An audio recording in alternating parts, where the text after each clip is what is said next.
día cualquiera. Hoy yo pienso que es el día más importante de toda la historia. Es el día en el que nuestro Señor Jesucristo venció a la muerte. Y antes de comenzar, quiero que nos pongamos todos de pie y leamos esta verdad bíblica, pero que de verdad la digamos en voz alta y entendiendo y reconociendo lo que estamos a punto de decir en nuestros labios. Y quiero que vayamos todos a 1 Corintios 15, versículo 55. ¿Ya están todos listos? Ustedes cuando estén listos me dicen amén. Ok, vamos a leerlo fuerte. 1, 2, 3. ¿Dónde está, oh muerte, tu aguijón? ¿Dónde, oh sepulcro, tu victoria? Amén. Y vamos a orar. Amado Padre Celestial, precioso Espíritu Santo, amado Señor Jesucristo, gracias por este día. Gracias, Señor, porque nos permites venir a tu casa a recordar y a conmemorar ese acto de victoria en el que tú venciste a la muerte. Mi Dios, pongo en tus manos este tiempo de meditación de tu palabra. Pongo en tus manos que este tiempo sea un tiempo en el que el Espíritu Santo hable a través de mis labios. Sea un momento en el que el Espíritu Santo toque a los corazones que estén listos para recibir, que sean una tierra fértil para que en su momento den fruto y fruto en abundancia. En lo personal, Señor, te quiero pedir que me des la capacidad para poder transmitir lo que he estado meditando todos estos días a través de tu palabra, que tú nos lleves, Señor, a una transformación mediante la resurrección de tu Hijo Jesús. Te doy gracias en el nombre de Jesús. Amén. ¿Podemos tomar nuestro lugar, hermanos? Y el título de mi mensaje, para quienes están anotando, le puse así: la muerte nunca tuvo oportunidad. La muerte nunca tuvo oportunidad. Y es que sí, hoy conmemoramos y celebramos la resurrección de Cristo, pero es muy importante entender la resurrección a través de la crucifixión. Es decir, yo no puedo entender la resurrección si antes no entiendo la crucifixión. Y bien, el viernes tuvimos la oportunidad de tener nuestro servicio, como le conocemos denominalmente como el Viernes Santo. Pero yo quiero que podamos entender específicamente bien el tipo de sacrificio que hizo Jesús en esa cruz. Porque algo que yo comentaba en la semana es que la forma en la que nosotros podemos entender la cruz y la resurrección fue gracias a que los discípulos entendieron la cruz. Claramente los discípulos no tenían el Antiguo Testamento, solo tenían lo que nosotros conocemos como el Antiguo Testamento. Ellos lo conocen como las leyes y los profetas. Pero gracias a que ellos entendieron, nosotros tenemos la capacidad de entender la cruz. Pero yo quiero que nos vayamos a esos tiempos y vamos a convertir esta aula en un salón de clases por unos minutos, y quiero que nos vayamos en una máquina del tiempo y nos vayamos a la época de Jesús. Que nos vayamos a esa época donde se está celebrando la Pascua en el día de Jesús. Para entender la Pascua es necesario saber la historia del Éxodo. Si recuerdan, el domingo pasado estábamos viendo que justamente Jesús y sus discípulos estaban regresando a Jerusalén para poder celebrar la Pascua. ¿Por qué? Porque era ley que todos los judíos tenían que regresar a su ciudad, Jerusalén, a celebrar la Pascua. No podían celebrar la Pascua en ninguna otra ciudad. La Pascua representaba la salida de los judíos de Egipto y que los llevó a la tierra libre. Pero si recordamos, si nos vamos al Éxodo, recuerdan, la última plaga tenía que ver con que el primogénito iba a morir. Pero ¿qué les dijo Jehová a los judíos? ¿Qué tenían que hacer para asegurarse que sus primogénitos no iban a morir?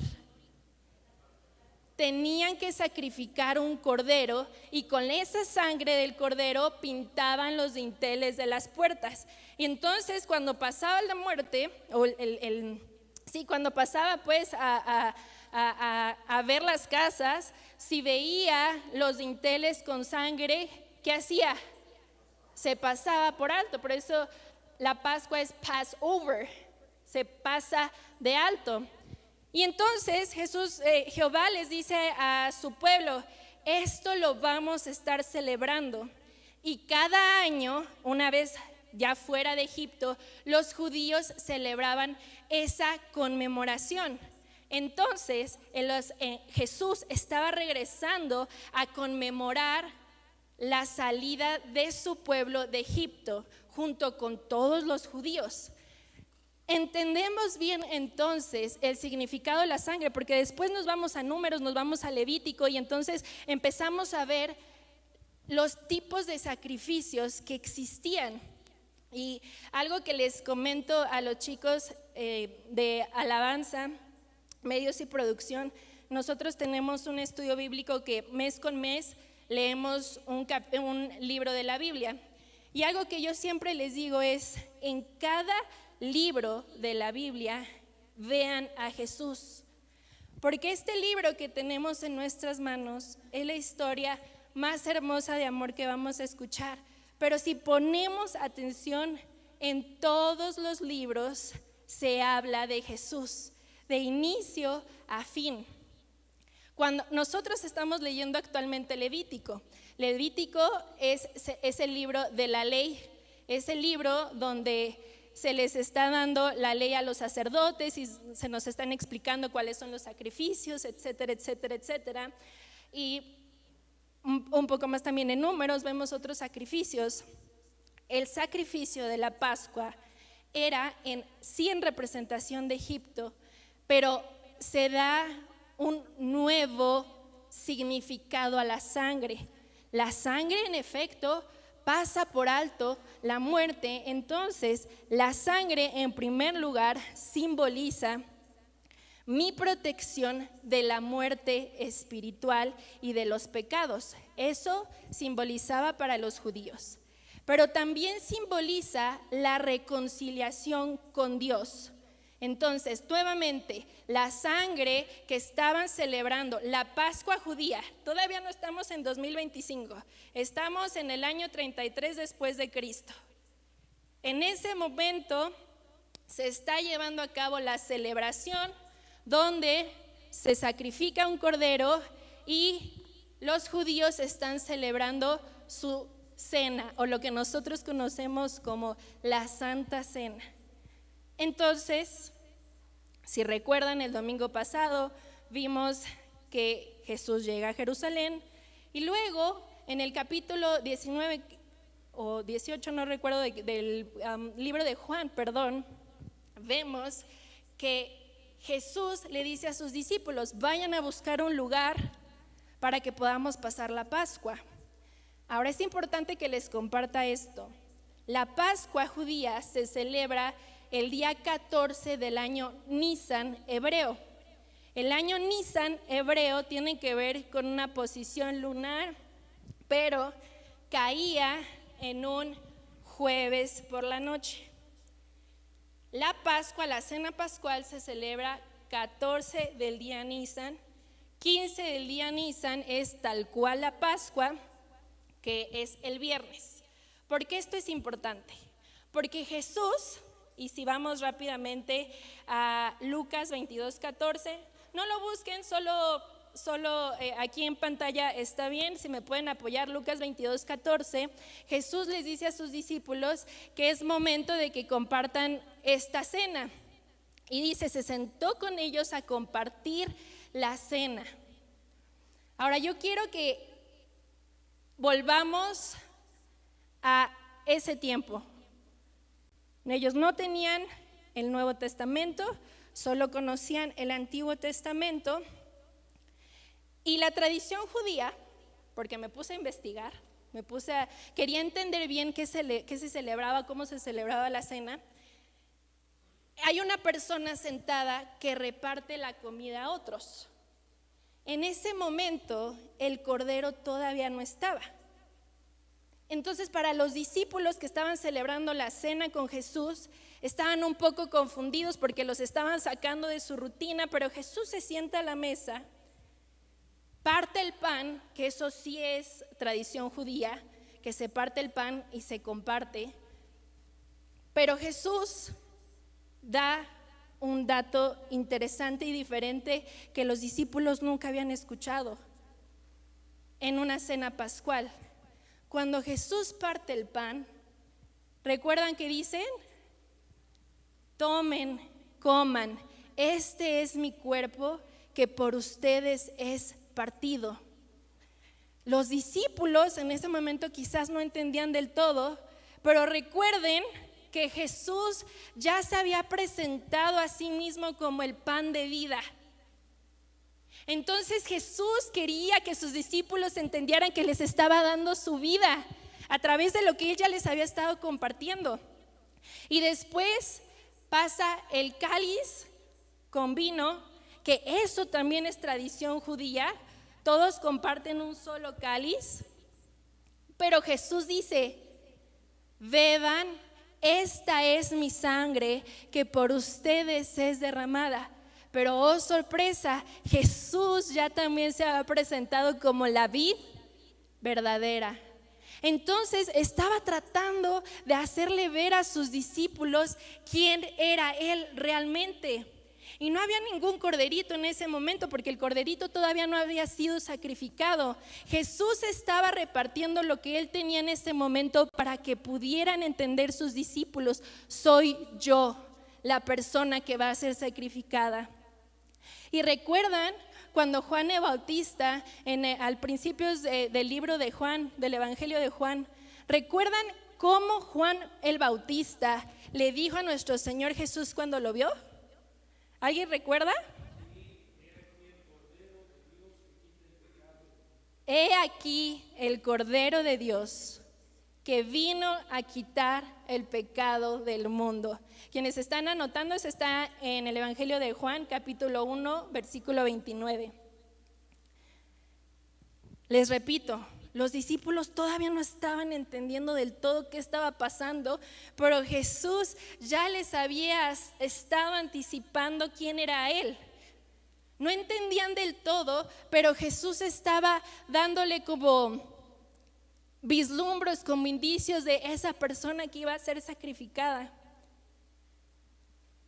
La última cena también sirvió para conferirle a la Pascua un nuevo significado, porque en ese momento Jesús les instruye a sus discípulos que ese es el nuevo pacto. Ya no se necesitaba un corderito, Él iba a ser el cordero inmolado, el sacrificio final. ¿Sí se dan cuenta cuando leemos los evangelios acerca de la última cena? Así dice: este es mi nuevo pacto, dándoles a entender a los discípulos: ya no necesitan sacrificar corderos. Soy yo el que va a venir a quitar el poder del pecado de una vez y por todas. ¿Pueden entender eso?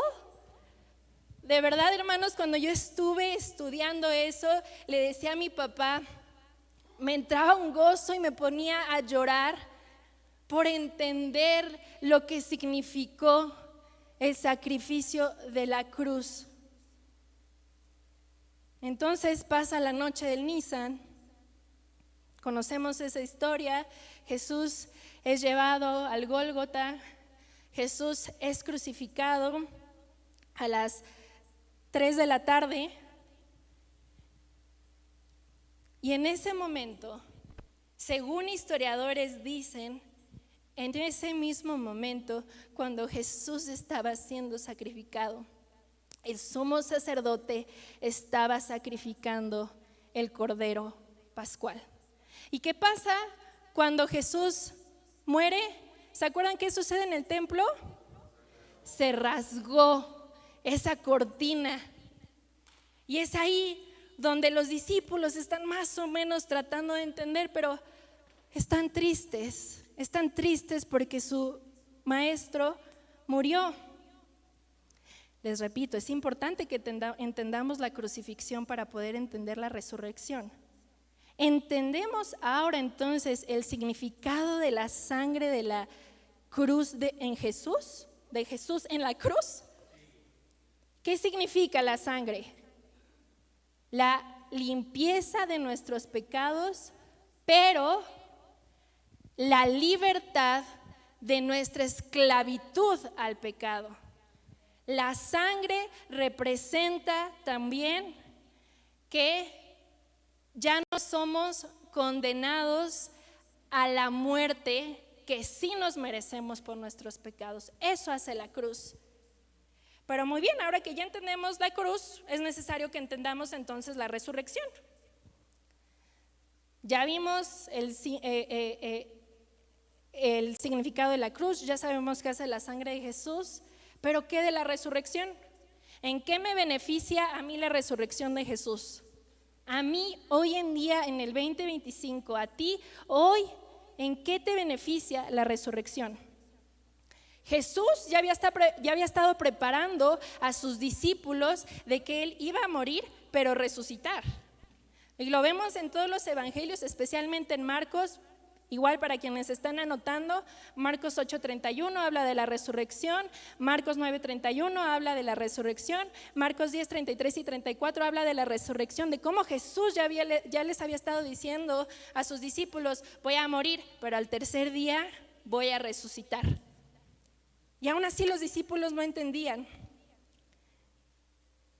Entendimos entonces, la sangre de Jesús nos salva del juicio de Dios y de la muerte espiritual. Pero ¿qué de la resurrección? ¿Cuáles son los beneficios de la resurrección? ¿O qué significa la resurrección para mí? Y te voy a hablar de 3 puntos acerca de la resurrección para nosotros. El primer punto es que es la base de nuestra vida cristiana. El segundo punto es que su muerte y su resurrección nos trae una verdadera vida nueva. Y el tercer punto es que Él va a regresar. Entonces vamos rápidamente al primer punto. Vamos a ponerle como primer punto inciso A. Primer punto, es la base de nuestra vida cristiana. Sí, como Pablo lo dice en Romanos 10:9, si quieren acompañarnos en Romanos 10:9, dice que si confesares con tu boca que Jesús es el Señor y creyeres en tu corazón que ¿qué? ¿Serás? Entonces es la base de nuestra creencia. Yo recuerdo que mi papá desde chiquitas nos llevó a hacer nuestra oración de fe, como así le decimos coloquialmente, usando ese versículo. Y de hecho cada vez que él tiene oportunidad de evangelizar, cita este versículo. Y yo recuerdo de chiquita me decía: confiesa con tu boca que que Jesús es tu Señor y que Dios le levantó de los muertos. Es nuestra base. Si no entendemos la resurrección, entonces, ¿qué hacemos aquí, hermanos? Su resurrección es la que nos salva, lo estamos leyendo aquí. Si crees en tu corazón que Dios lo levantó de los muertos, serás salvo. No solamente dice, si tú crees que Jesús murió por ti, dice, si resucitó y tú lo crees verdaderamente, entonces eso te da la garantía de que tú vas a ser salvo. Entonces ese es, digamos, el inciso A, nuestra base como cristianos. Segundo, y el segundo punto lo encontramos en Romanos 4:25, o inciso B para que sea más fácil entender. Inciso B del primer punto, Romanos 4:25, su resucitación significa nuestra justificación delante del Padre. ¿Ya todos tienen? Ahí voy. Bueno, aquí está. Dice la palabra. Pablo estaba hablando de Jesús, termina diciendo esto: el cual fue entregado por nuestras transgresiones y resucitado para su resucitación representa nuestra justificación delante del Padre. Eso quiere decir que yo ya no soy culpable delante de Dios. Eso quiere decir, si estuviéramos en un tribunal y yo hubiera sido la persona que cometió el acto delicticio, pero si el juez me declara inocente, yo, a pesar de lo que hice ante la ley, ya no soy culpable. Eso es lo que hizo Jesús. Eso es lo que representa la resucitación de Jesús, que a pesar de que estoy llena de pecado, llena de maldad, gracias a su muerte, pero su resurrección, Dios el Padre me ve como inocente. Ahora soy aceptado y tengo el acceso directo con el Padre. Y mi estudio lo basé casi todo en el Evangelio de Juan, capítulo 20, que habla de la resurrección. Y algo que me pareció súper interesante es que la primera persona que ve a Jesús resucitado es María Magdalena.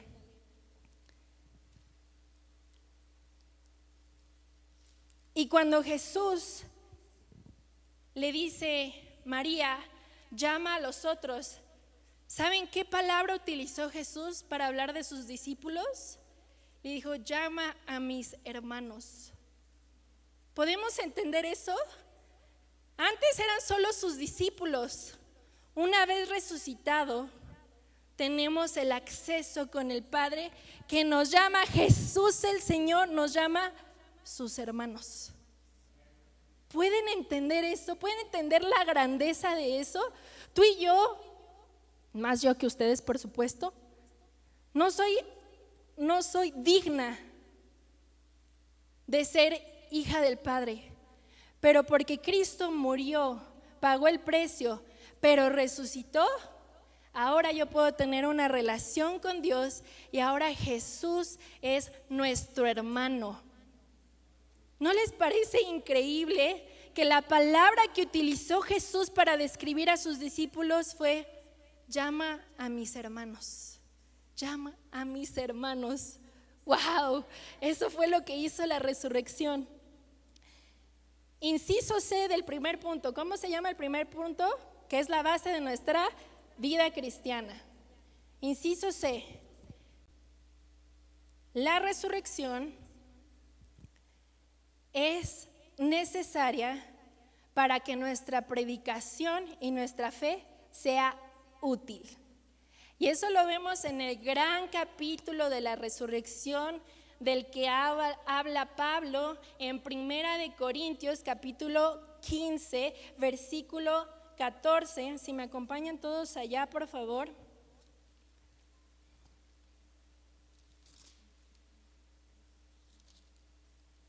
¿Listos? Y dice, y si Cristo no resucitó, vana es entonces nuestra predicación y vana es también su fe o nuestra fe. Es decir, creemos en un Dios vivo, creemos en un Cristo que venció a la muerte. Y por eso es que predicamos lo que predicamos. Las buenas nuevas se basan 100% en que Jesús, siendo Hijo de Dios, tomó forma de hombre, vino a esta tierra, se entregó a sí mismo por ti y por mí, pero ¿qué creen? Resucitó venciendo a la muerte y dándonos esa entrada al Padre y dándonos ese poder también sobre la muerte espiritual. Eso es lo que significa la resurrección. Y por eso es que nuestra fe y nuestra predicación es útil. Vámonos al punto número 2. ¿Cuál es la aplicación de la resurrección para nuestra vida? Es que su muerte y su resurrección nos trae una verdadera vida nueva. Vámonos rápidamente a Romanos 6, versículo 3.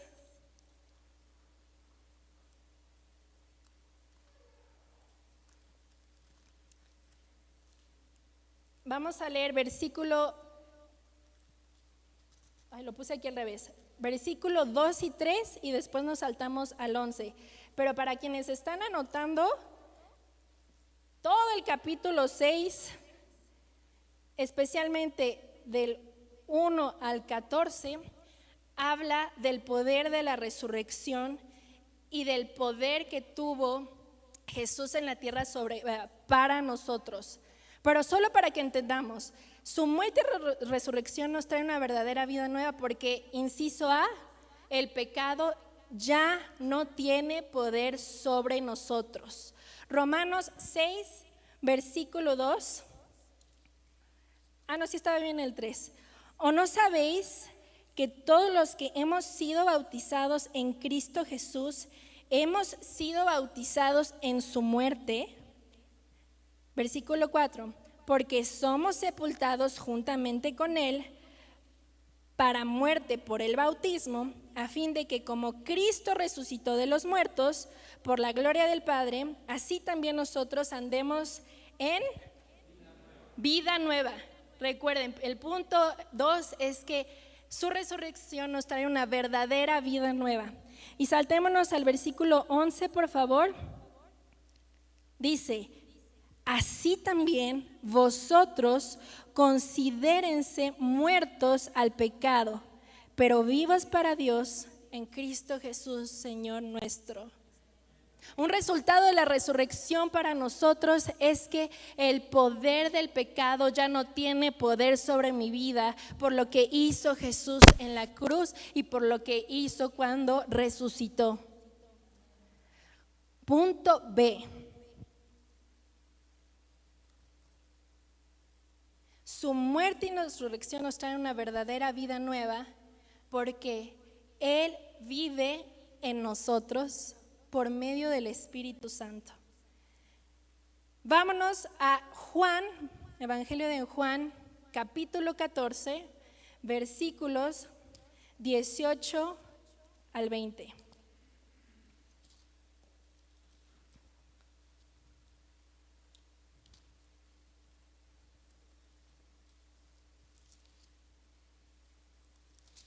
Ahí voy, se quedan pegadas. ¿Estamos todos listos? Ahí voy yo también. Denme unos minutitos, unos segundos. Ok, 14, 18. Les dice Jesús a sus discípulos: no los dejaré huérfanos, vendré a ustedes. Todavía, versículo 19, todavía un poco, y el mundo no me verá más, pero ustedes me verán, porque yo vivo, Jesús vive, ustedes también vivirán. En aquel día ustedes conocerán que yo estoy en mi Padre, ustedes en mí y yo en ustedes. Su resurrección representa que Jesús vive ahora en nosotros por medio del Espíritu Santo. Y esa es una obra que solamente se pudo hacer por medio de su resurrección. Y más adelante vamos a ver en qué momento Jesús les da esa vida a los discípulos. Pero ¿podemos entender la trascendencia de lo que estamos meditando el día de hoy? Su resurrección significa que ya no vivo yo, mas Cristo vive en mí. El Cristo vivo que deja su Espíritu Santo vive dentro de mí. Inciso C. Cristo se dijo de sí mismo que Él era la resurrección y la vida, la verdadera vida, porque Jesús nos da su vida, la vida de Cristo. Y estoy tratando de ser hábil en compartir mi mensaje para que podamos entender. Pero les voy a decir algo: cuando yo leí el capítulo, el versículo que vamos a meditar, tuve como que se me prendió el foquito de estoy entendiendo. En el Evangelio de Juan, en el capítulo 20, que justamente habla de la resurrección o de los acontecimientos de la resurrección, el capítulo 21 y 22, versículo 21-22, Jesús ya había resucitado. Jesús se presenta a sus discípulos. ¿Sus discípulos cómo estaban? Estaban escondidos. Recuerden, para los judíos, ¿qué representaba la crucifixión de Jesús? Representaba que ellos también iban a morir porque estaban siguiendo al traidor. Entonces los discípulos estaban escondidos, no sabían qué hacer, y de repente se les aparece Jesús en medio de ellos y les dice: paz a ustedes. Y a continuación vamos a leer esos versículos. Versículo 21. Entonces Jesús les dijo otra vez: paz a ustedes. Como me envió el Padre, así también yo los envío. Y habiendo dicho esto, sopló y les dijo: reciban el Espíritu Santo. Pero es interesante porque esa palabra sopló en el original significa la palabra Zoe, la vida de Dios. Es la misma palabra que se utilizó cuando Dios creó a Adán en el Edén y le sopló la vida de Dios. Ese mismo soplo es el que Jesús les está dando a sus discípulos en este momento. ¿Pueden entender eso? Les está dando la verdadera vida de Cristo a través de ese simple Zoe, la vida de Dios. Hasta se me pone la piel chinita. Punto número 3.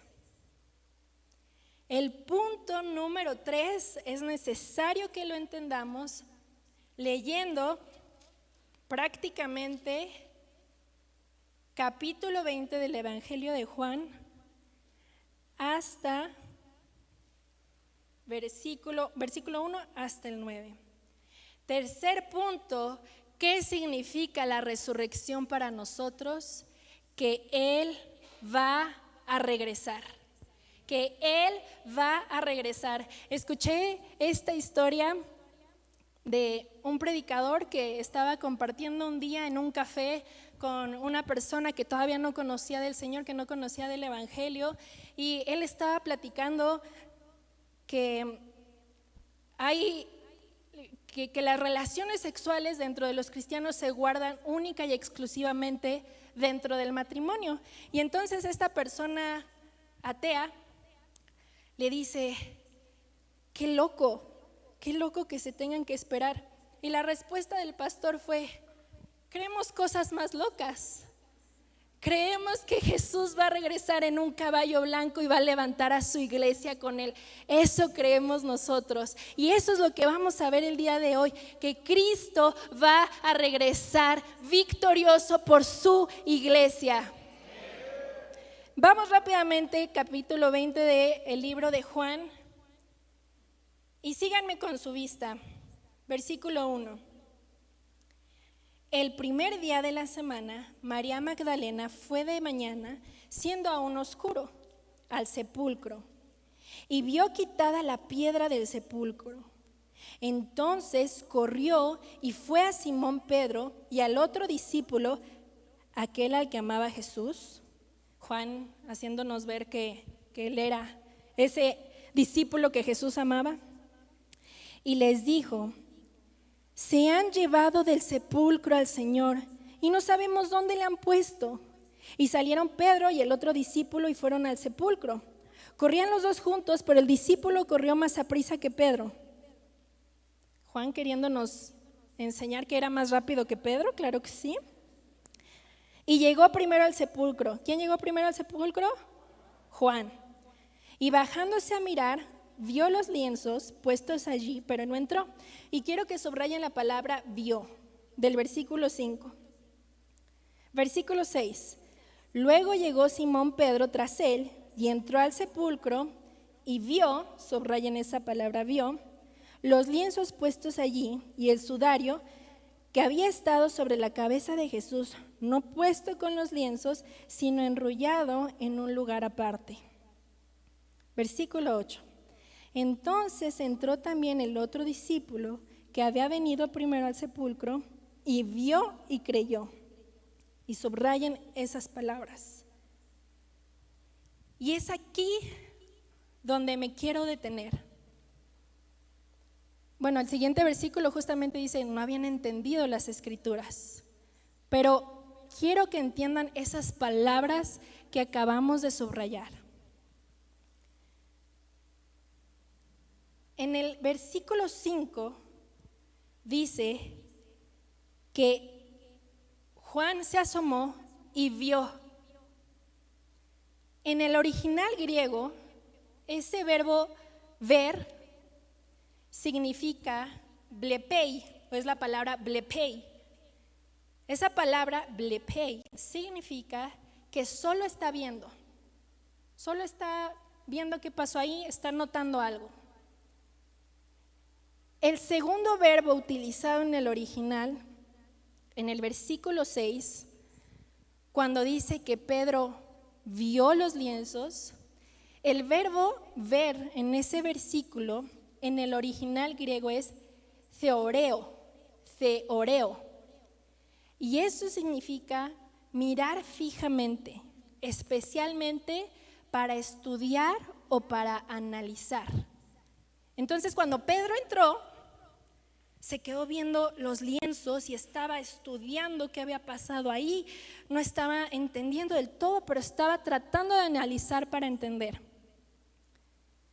Pero versículo 8, cuando dice que Juan se volvió y dice, vio y creyó, ese verbo ver en ese versículo, en el original, es la palabra eiden.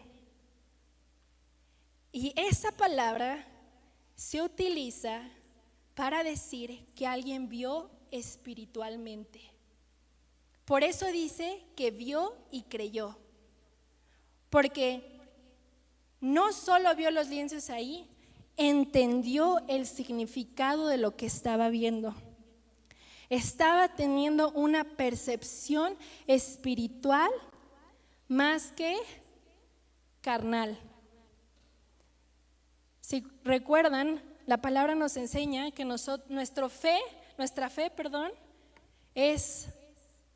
caminar, es por fe, no por vista. Juan en ese momento no se estaba dejando llevar por lo que sus ojos estaban viendo, sino que el Señor abrió sus ojos espirituales y entendió. ¿Qué entendió? Todo lo que Jesús ya les había estado diciendo, todo lo que Jesús ya les había estado preparando. Pero les voy a explicar por qué entendió. Vimos entonces en el versículo 6 y 7, que cuando Simón Pedro entró, vio los lienzos ahí tirados, pero en el versículo 7 dice, el sudario que había estado puesto en la cabeza de Jesús no estaba con los lienzos, sino que enrollado. Eso quiere decir entonces que hubo alguien que se tomó el tiempo para tomar esa telita y la enrolló. En un significado judío, y esto fue lo que a mí me impactó, cuando alguien estaba en un lugar, en una casa especialmente, y doblaba su servilleta o doblaba una prenda, significaba que iba a regresar.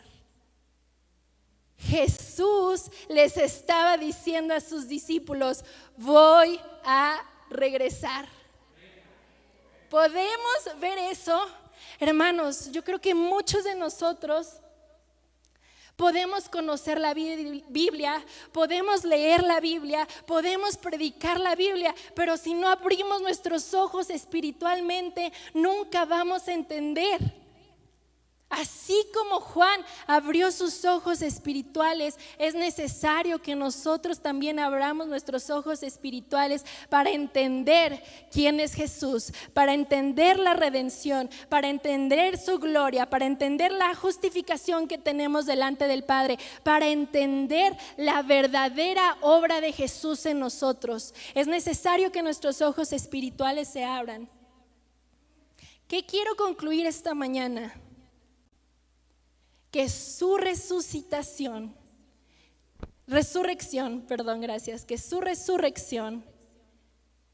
es nuestra esperanza. ¿Por qué?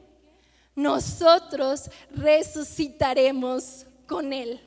Es promesa del Padre que nosotros resucitaremos con Él. Y para que entendamos esto, yo quiero que vayamos al gran capítulo de la resurrección. 1 Corintios 15, versículo 20 al 23.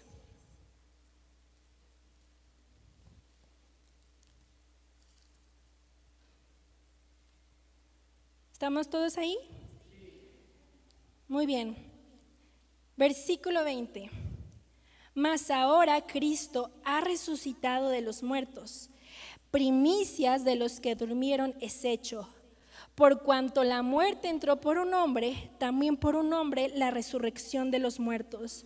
Porque así como en Adán todos mueren, también en Cristo todos serán vivificados, pero cada uno en su debido orden. Cristo, las primicias, luego los que son de Cristo en su venida. Escuché a un pastor dándole esta explicación o esta aplicación para que podamos entender el significado de este versículo. Y piensen en el invierno. En el invierno están todas las flores pues apagadas, no están floreciendo, los árboles están no frondosos, no tienen hojas. Pero empezada a llegar la primavera, vemos cómo florece. Una sola flor nos hace entender que la primavera está cerca y que todo lo demás va a florecer. Cristo es la primer flor y todos nosotros, los que siguen, ¿podemos entender eso? ¿Entendemos el poder de la resurrección de Jesús? ¿Entendemos el poder de que vamos a vivir juntamente con Él? Que Él va a venir por su iglesia, que cuando nosotros moramos a este cuerpo, solo vamos a estar dormidos, porque vendrá el día en que Jesús, vestido de gloria y majestad, va a venir por su iglesia. Vamos a ser levantados juntamente con Él, pero después vamos a reinar junto con Él en una nueva tierra y en un nuevo cielo. Yo quiero invitarte a que medites en esto por un momento. Quizás no habíamos entendido del todo el poder de la resurrección de Jesús. Ese poder es el que nos da a nosotros la garantía de que vamos a reinar un día juntamente con Él. Lo que yo quiero que tú medites en esta hora es que pienses que esta vida que estamos viviendo hoy en día solo es pasajera. Esta vida solo es un pasito antes de nuestra vida eterna con Cristo. Y hace poco me estaba platicando mi papá, justamente cuando le estaba compartiendo ese mensaje, me dijo: Dani, ¿sí sabías que hay muchísimos más pasajes en la Biblia que hablan de la segunda venida más que de la primera? Si la primera sí sucedió, ¿qué nos queda a nosotros? Creer que la segunda sí va a suceder. La segunda venida sí va a pasar. Y hace poco estaba hablando con Mau, mi prometido, y me estaba contando una historia que le dije, no inventes, la voy a aplicar porque creo que está súper bien. Me estaba contando que en el año 2018 más o menos, un grupo de buzos en el área de Florida pues estaban buceando, ¿verdad? Claramente. Y se encontraron con un objeto y lo dejaron pasar porque pensaron en un inicio que ese objeto solo era una lata de refresco. Pasado el tiempo, salió a la luz que ese objeto era un cáliz de oro de muchísimo valor que se estimaba aproximadamente por el $500,000. Muchas veces yo creo que tú y yo somos esos buzos con la vida, muerte y resurrección de Jesús. Yo creo que a veces no entendemos el valor de tener a un Cristo vivo. Mi papá lo decía hace rato, muchas religiones únicamente siguen ideologías, siguen a personas que ya murieron, siguen costumbres sin entender. Nosotros cristianos somos los únicos que creemos en un Dios vivo, que creemos en un Dios que venció a la muerte, pero que creemos en un Dios que nos ama tanto, que nos abraza como hijos suyos. Somos los únicos, y claro que seguimos la ideología de Jesús, claro que seguimos las costumbres de Jesús, porque esa es nuestra meta, que nosotros debemos de caminar para llegar a ser como aquel hombre que alguna vez caminó en esta tierra. Pero lo que yo quiero que tú pienses es que no estamos con cualquier persona, no seguimos cualquier religión, nosotros seguimos a un Dios vivo. Y en este momento yo quiero invitarte a que te pongas de pie, a que ores, a que medites todo lo que se ha compartido esta mañana. Y quiero compartirte algo. La crucifixión y resurrección de Jesús la necesitamos todos los días. Todos los días necesitamos de su gracia, todos los días necesitamos de su perdón, todos los días necesitamos de su poder, todos los días. La oración de fe, como la conocemos comúnmente, es algo que debemos de hacer constantemente hasta que nuestros ojos espirituales entiendan qué estamos haciendo. Cristo ya vino a pagar el precio. A ti y a mí solo nos toca seguir a Cristo en todo. Recuerda con el título del mensaje: la muerte nunca tuvo oportunidad, ni para Jesús, pero ni para ti ni para mí, porque creemos en Cristo. Y vamos a pasar este tiempo para orar, para meditar, para levantar esta alabanza al Señor. Pero yo también quiero invitarte que si estás sintiendo en tu corazón ese ardor, que vengas delante del Padre, porque yo quiero orar junto contigo por aquellas personas que están entendiendo el mensaje de Cristo. Pero también quiero orar por aquellos que quieren rendir su vida a Cristo.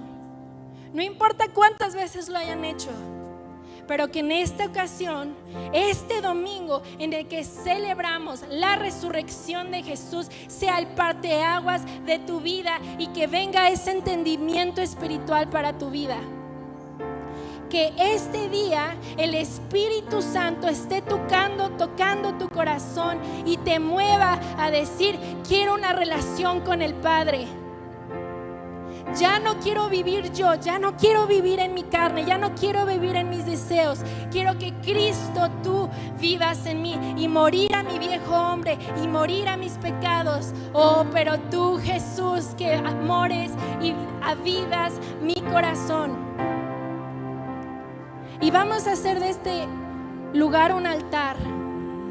Un altar significaba en los momentos bíblicos, un encuentro con el Señor. Pero también nosotros nos podemos entregar al Señor. Como Él se entregó por nosotros, que vengamos y digamos: Señor, aquí estoy, me entrego yo a ti, para que tú obres en mí. No quiero obligar a nadie. Yo creo que el Señor está obrando. No importa si hay una sola persona aquí. No es para que nos dé pena. Nosotros creemos en el Rey de Reyes y Señor de Señores. No tenemos por qué avergonzarnos. La palabra dice: no me avergüenzo del Evangelio, porque es poder de Dios para salvación. Y hoy el Señor se está moviendo, y hoy el Espíritu Santo, el que se está tocando corazones, el que está tocando vidas, Él es el que transforma. No es un mensaje, es el Señor en ustedes. En este momento vamos a alabar y nos rendimos a ti, Jesús, para que tú obres. Tú ya pagaste ese precio. Gracias, gracias, gracias, gracias. Muévete tu Espíritu Santo en este lugar. Así como Jesús sopló vida a sus discípulos, ven, Espíritu Santo, toca a cada uno de mis hermanos. Llena este lugar. Muévete, Espíritu Santo. De las manchas del pecar, cual nieve me lavó. Todo Gracias, Padre Celestial. Tú pagaste ese precio por nosotros. Gracias porque tu resurrección significa que puedo tener una relación con el Padre. Padre, en este momento nos entregamos a ti para que tú hagas con nosotros la obra que quieres hacer en nuestras vidas, que podamos tener una transformación genuina y que podamos vivir como tú viviste en esta tierra, Jesús. Que podamos compartir las buenas nuevas del Evangelio. Gracias, oh Dios. Gracias, Rey de